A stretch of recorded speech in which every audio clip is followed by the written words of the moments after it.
we could predict that there would be some kind of a sudden event, something that would happen that would be, dramatic and unusual. Now, the nature of Uranus, which is going into its own sign today, which is what this configuration was last week. It was a Mars-Uranus conjunction, and Uranus is the sign of sudden upsets.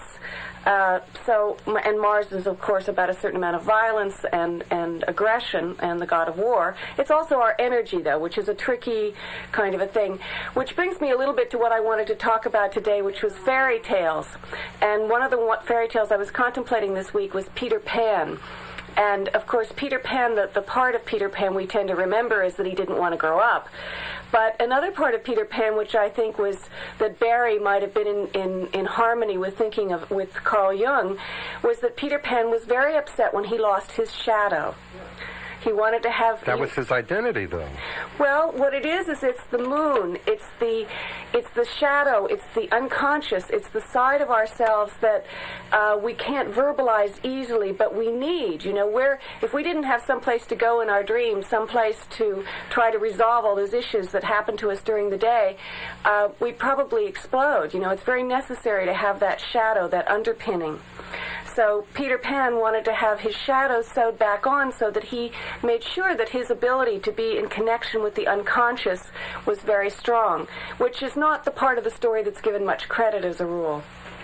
I got to remember the story.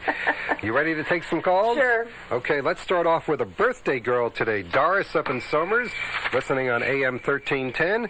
Doris, date of birth is January 19th, which is today, the year 1921. Good morning, Doris. You're on with Mary Michele. Good morning, Doris. Happy birthday. Are you there? Yes, I'm here. Okay. Did you have a particular question? No, I just wanted to know what the year has in store for me. Okay.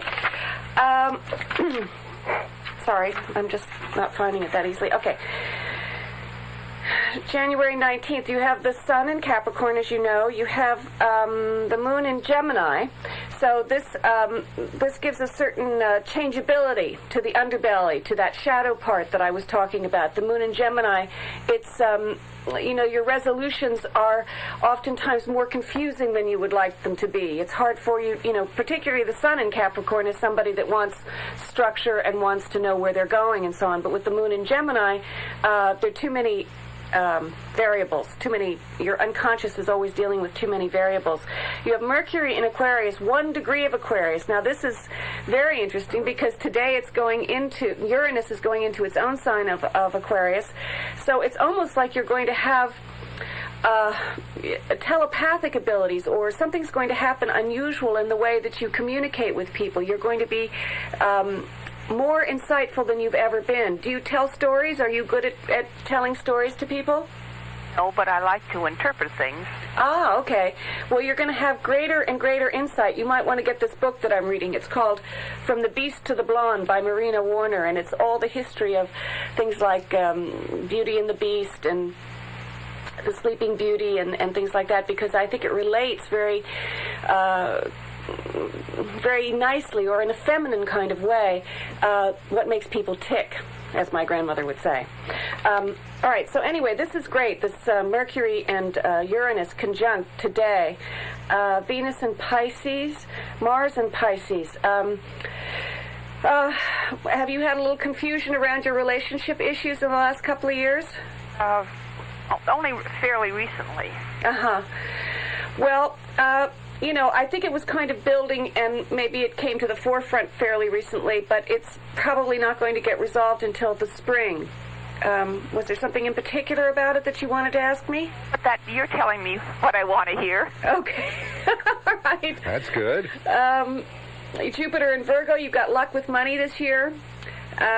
Jupiter's in Capricorn, it's trining Jupiter, so you're if you're making investments or you're worried about money, you've got Saturn in Virgo, so you probably are worried about money.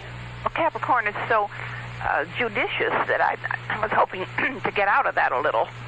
Well, as I say, it's going to peak in April, and then it's going to go. I mean, both the money and the relationship issues are connected here. But there is a lot of luck with Jupiter Jupiter in Capricorn this year. So throughout the year, your health should be good, and the issues around money, you're going to find new ways with this Mercury and Uranus, and the way that you're thinking, you're going to find new ways to deal with this.